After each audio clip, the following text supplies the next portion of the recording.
nosso Redentor Jesus Cristo esteja com todos. Nosso Deus sempre é bom, ainda que você não perceba. E se você não percebe, a culpa não é dele. Tenha certeza. A bondade de Deus tem nos cercado, tem estado conosco, tem andado conosco. Muitas vezes o nosso coração é que é ingrato. A percepção da bondade de Deus é algo necessário. Mas também é extremamente necessário que aqueles que percebem essa bondade prestem a honra que Deus merece. Deus merece ser honrado. Deus merece ser adorado. E existem diversas formas de se adorar a Deus na Bíblia. Você pode adorar a Deus com uma oração. Você pode adorar a Deus com um cântico. Você pode adorar a Deus com uma atitude. Exemplo disso, o bom samaritano. Não se esqueça que naquela passagem passou religiosos perto daquele que estava sofrendo. Religiosos não prestaram a assistência que aquele samaritano prestou. Porque os religiosos estavam mais preocupados com os seus preceitos e as suas formas do que com a essência, que é viver para Deus.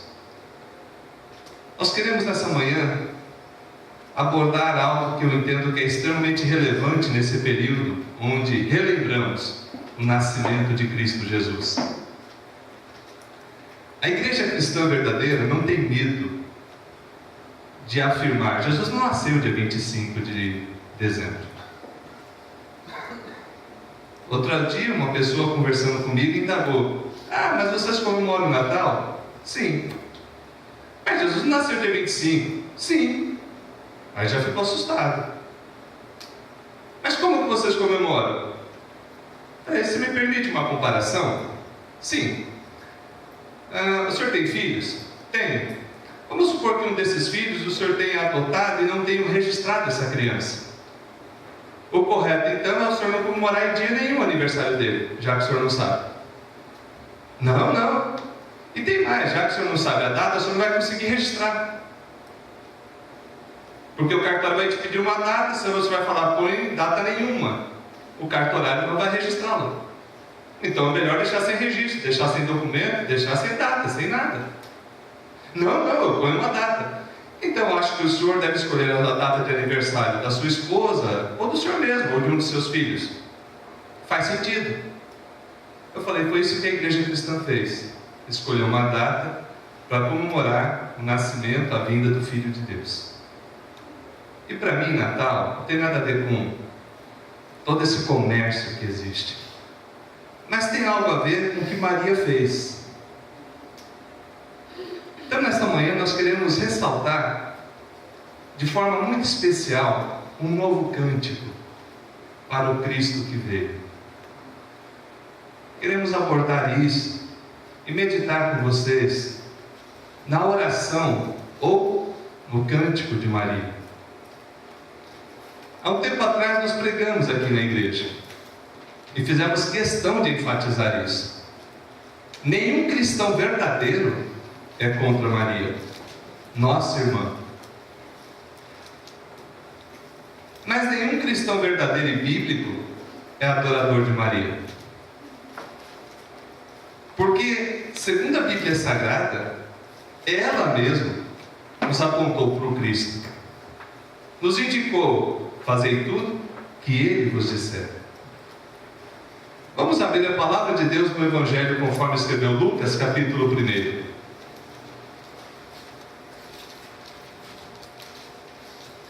Evangelho de Jesus Cristo conforme escreveu Lucas no capítulo 1.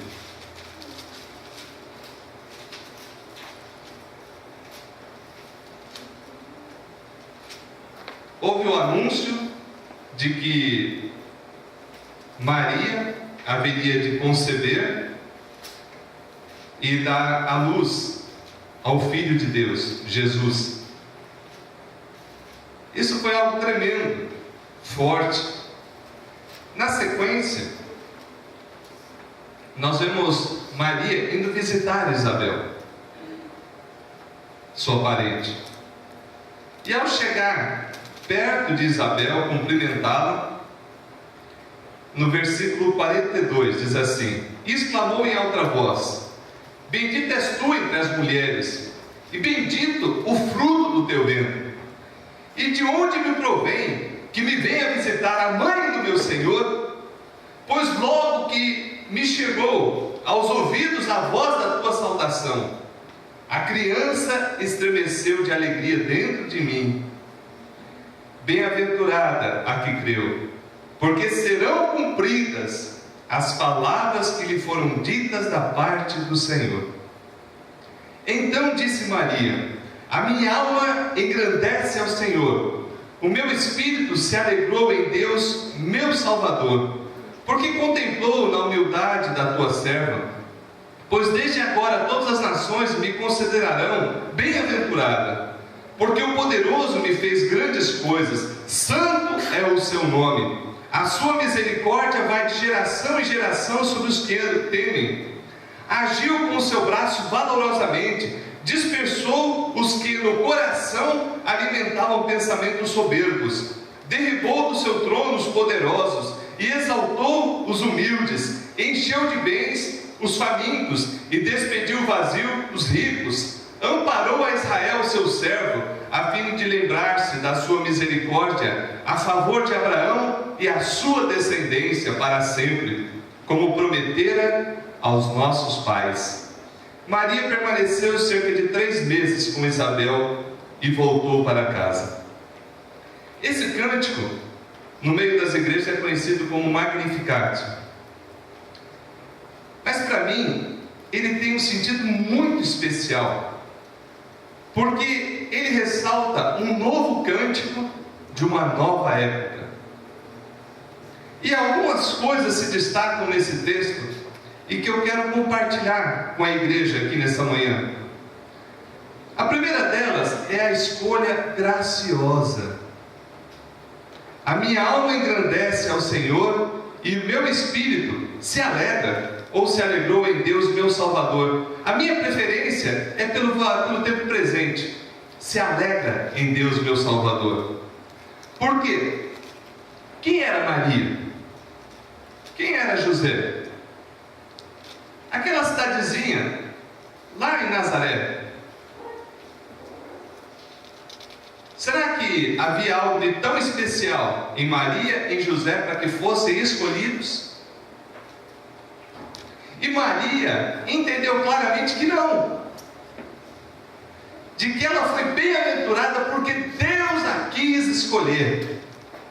Deus escolheu essa nossa irmã para que através dela viesse ao mundo a manifestação viva de um Deus vivo, a revelação clara de que Deus se importa, de que Deus ama e de que Deus não está alheio, indiferente a nós, a mim e a você.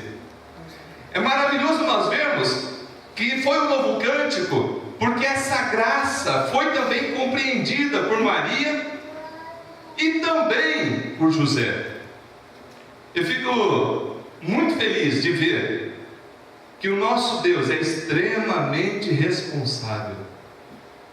Do ponto de vista nosso, humano, imagine vocês naquela época, cerca de 2000 anos atrás, uma jovem que estava só noiva, prometida, não havia se casado ainda, de repente aparece grávida. Vamos supor, se fosse seguir a lei radical, quem é o pai? Não sei, morte, apedrejamento. Mas o nosso Deus, que é extremamente gracioso, providenciou mãe e providenciou pai. Deus falou com José, falou: José, não temas receber Maria, fique tranquilo, ela não te traiu. Estou pondo na linguagem de hoje. Mas o que vai acontecer nela é uma manifestação bendita da minha vontade, da minha graça, vinda, manifesta neste mundo, através de vocês. Ela vai ser a mãe e você vai cuidar dele como se fosse pai. Tanto é que Jesus era conhecido como carpinteiro, que era a profissão de José. Logo, quando olhamos para esse texto, ele diz: a minha alma engrandece ao Senhor. Ela está dizendo: eu reconheço que, não merecendo, fui agraciada por esse Deus, porque esse Deus contemplou a sua serva na humildade dela. A ideia de humildade aqui é pessoa não rica. Ela tinha plena consciência de que haviam pessoas lá com muito mais condições físicas, terrenas, de receber aquela grande bênção. Mas Deus quis que fosse através dela. Deus quis que fosse através daquela família, da linhagem de Judá. Nós acabamos de cantar aqui o Leão de Judá. Certa vez eu preguei numa igreja a esse respeito, porque alguns, ao cantar essa música, não sabem o que significa o Leão de Judá. Mas de forma bem breve eu quero compartilhar com vocês. Quando o povo de Deus saía, lá na época de Moisés, as tribos eram formadas ao redor do tabernáculo, e uma das tribos sempre liderava essa marcha. E em cada tribo levava um estandarte. E no estandarte da tribo de Judá, escolheram um leão, porque foi a bênção que Jacó deu para Judá. Então escolheram como símbolo daquela tribo o leão. Então toda vez que eles saíam à guerra, o estandarte, ou a bandeira que estava à frente, era um leão pintado segundo as técnicas daquela época. E daí se estabeleceu o quê? Quem vai à frente? É o leão da tribo de Judá. Ou seja, aquele que toma a frente da batalha. Aquele que não fica lá no fundo, mas vai à frente como valente guerreiro, vencendo e para vencer. Porque o nosso Deus, Ele é assim, Ele é gracioso. Então esse novo cântico é fruto de uma clara compreensão da graça de Deus, do favor não merecido de Deus. Mas esse novo cântico também deve ser visto pelos seus poderosos feitos. Conversando com o pastor Anísio, a gente tem conversado bastante. Irmãos, Deus está fazendo coisas maravilhosas na sua igreja. Amém. Para a glória e glória do Senhor, nós, o conselho, às vezes estamos reunidos para orar por períodos longos, até de 1 hora, para clamar pela nossa igreja, para orar, para pedir direcionamento de Deus, para falar: Deus, fala conosco. Nós não queremos conduzir essa igreja na nossa força, nós queremos conduzir essa igreja na tua vontade, na tua palavra. E tudo aquilo que não é coerente com a tua palavra, que o Senhor nos corrija, nos ajude. E Deus tem feito maravilhas. Não é verdade, pastor? Amém. E uma das coisas que nós conversamos, falando: pastor, talvez o ano não foi como a gente gostaria, mas teve coisa boa. Até que hoje nós vamos também ter um culto de ações de graças, onde vamos ter testemunhos dos feitos de Deus. Diz a palavra: porque desde agora todas as nações me considerarão bem-aventurada. Por que as nações haveriam de considerar Maria como bem-aventurada? Porque aconteceu algo visível. Não é só porque ela teve uma contemplação da graça, foi porque essa graça foi visível. No caso dela, até poderia ser sentido. Percebam que ela diz: porque o poderoso me fez grandes coisas. O que é grandes coisas? Nós precisamos pensar sobre isso. O que é um grande milagre?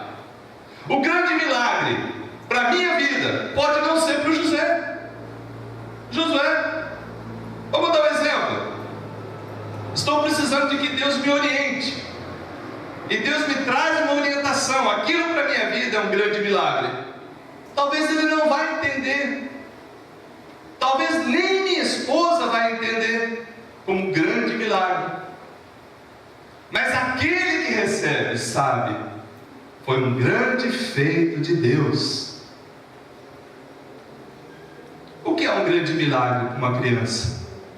Para um adolescente? Ou será que Deus não responde às orações da criança, do adolescente, do jovem? Será que Deus tampa os ouvidos? É lógico que atende, é lógico que recebe.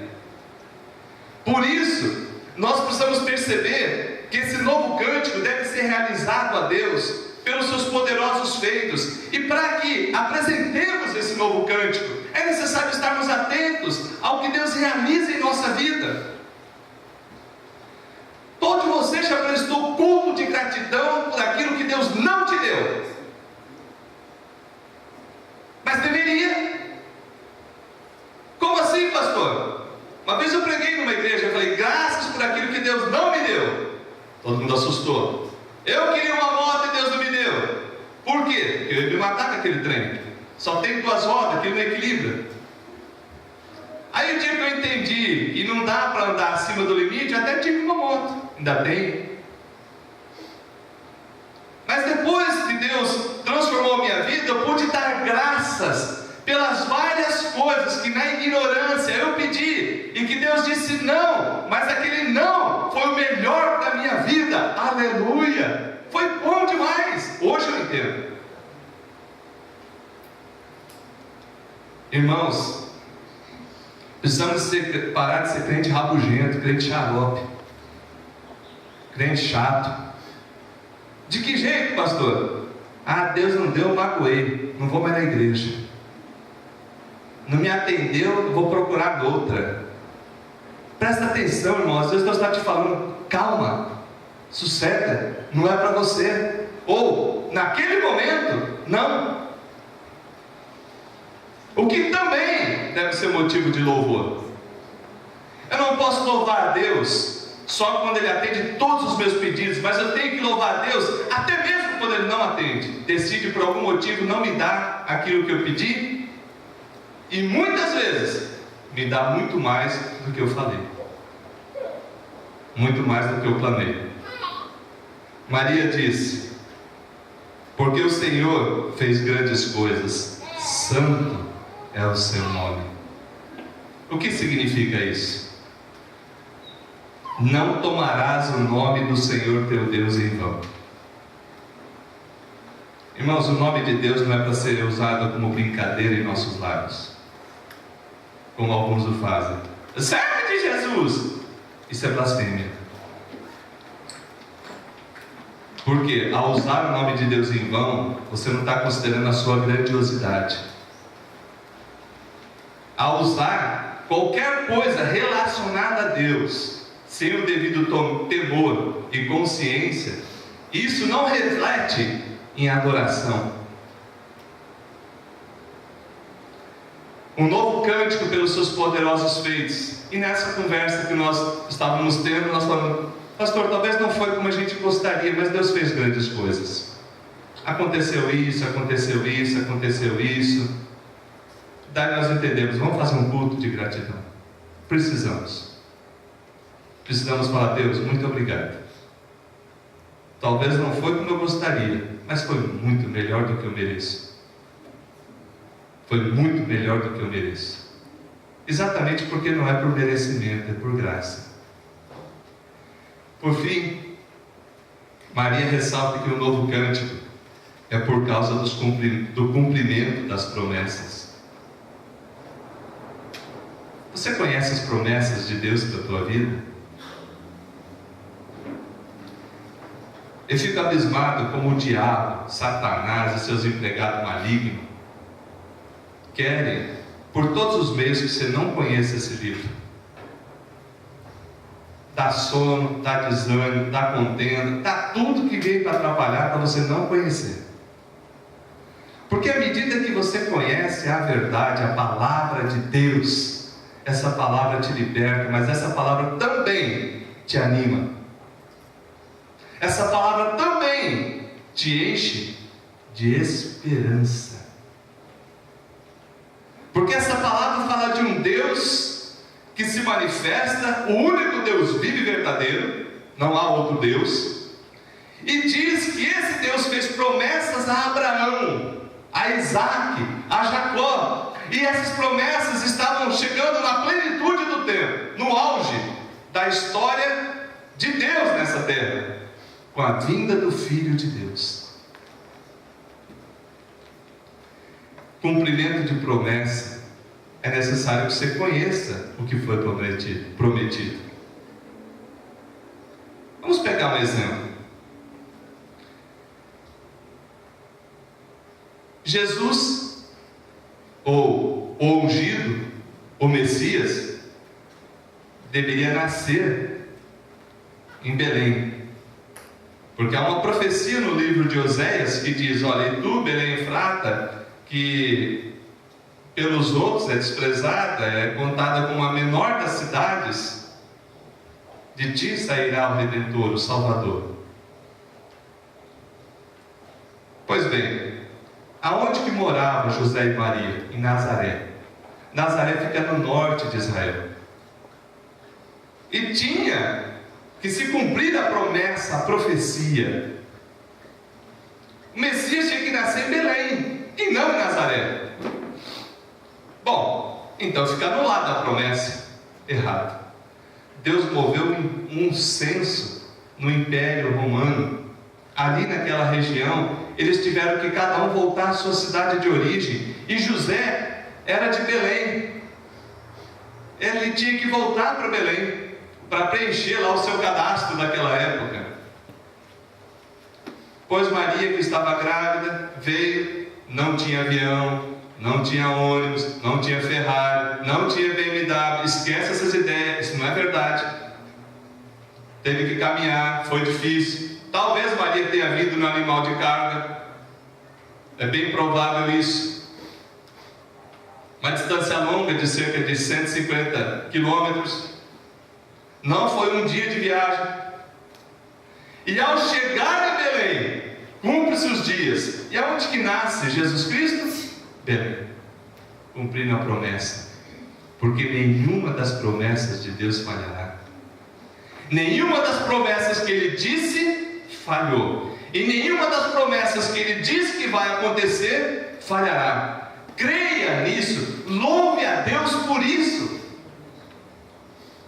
Maria entendeu e disse: olha, amparou a Israel seu servo, a fim de lembrar-se da sua misericórdia a favor de Abraão e de sua descendência, para sempre, como prometera a nossos pais. Maria tinha consciência de que havia promessa, e ela louvava a Deus porque essas promessas estavam sendo cumpridas. Existe algo que Deus diz para mim e para você que Ele não faça? Ou que Ele não possa fazer? Certamente, tudo que Deus prometeu, Ele cumprirá. Tem coisas que Ele já cumpriu, tem coisas que Ele está cumprindo, tem coisa que vai acontecer ainda. E nós, cristãos bíblicos, devemos ter louvores a Deus, um novo cântico, firmado nessa promessa. Repetindo, devemos apresentar um novo cântico para o Cristo, pela escolha graciosa, pelos seus poderosos feitos, pelo cumprimento de suas promessas. E isso, coletivamente, sim, mas também individualmente. Qual a última vez que você prestou adoração a Deus no seu lar? Sim, reunir a família, ou mesmo individual, e louvar a Deus. Aí não depende de voz bonita, não, irmão, depende de coração de adorador. Eu costumo dizer que quando eu começo a ministrar, os capetas saem correndo. Se não for pela música, é pela voz. Eles não suportam e vão embora. Porque eu gosto de adorar a Deus. Se você vê passando de carro e mexendo com a boca, possivelmente eu estou cantando. Põe algum louvor lá e vou cantando junto. Não me chamar de doido, e daí? É bem provável que talvez para o mundo eu seja louco mesmo. Mas é um louco de amor por Deus. Vamos ficar em pé? Luciano, nos ajude aqui. Existe um cântico que foi adaptado das Escrituras, que expressa essa mesma, em parte, essas mesmas palavras de Maria. Acho que nós não temos a letra, né? Temos? Oh, que bom, legal, amém. Então vamos encerrar cantando esse cântico uma vez, depois a gente vai estar orando, encerrando essa parte da mensagem do culto da manhã.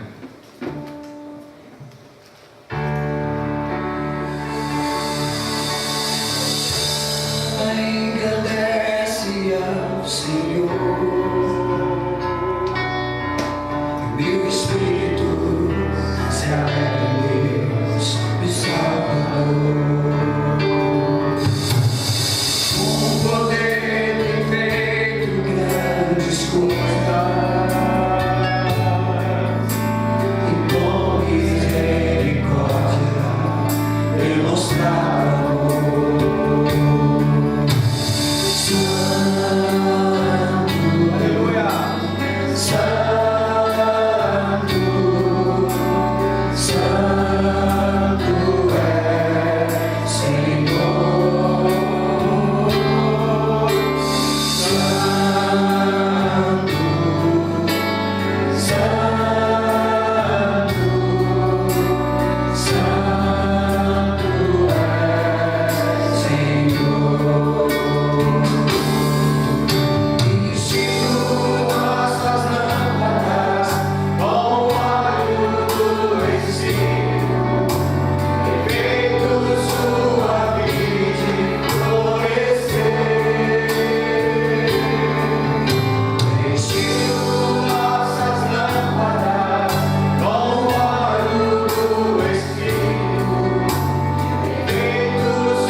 Reconhecendo que grandes coisas o Senhor tem feito por nós. Amém. Por isso estamos alegres. Sim, Deus, te agradecemos por aquilo que o Senhor não nos deu.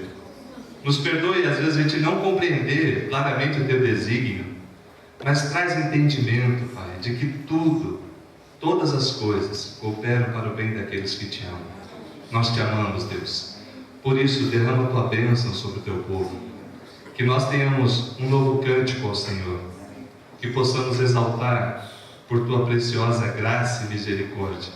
Que possamos te exaltar por tudo aquilo que o Senhor tem feito, por tudo aquilo que o Senhor vai fazer. E também que as tuas promessas venham encher o nosso coração de esperança. No nome de Jesus Cristo.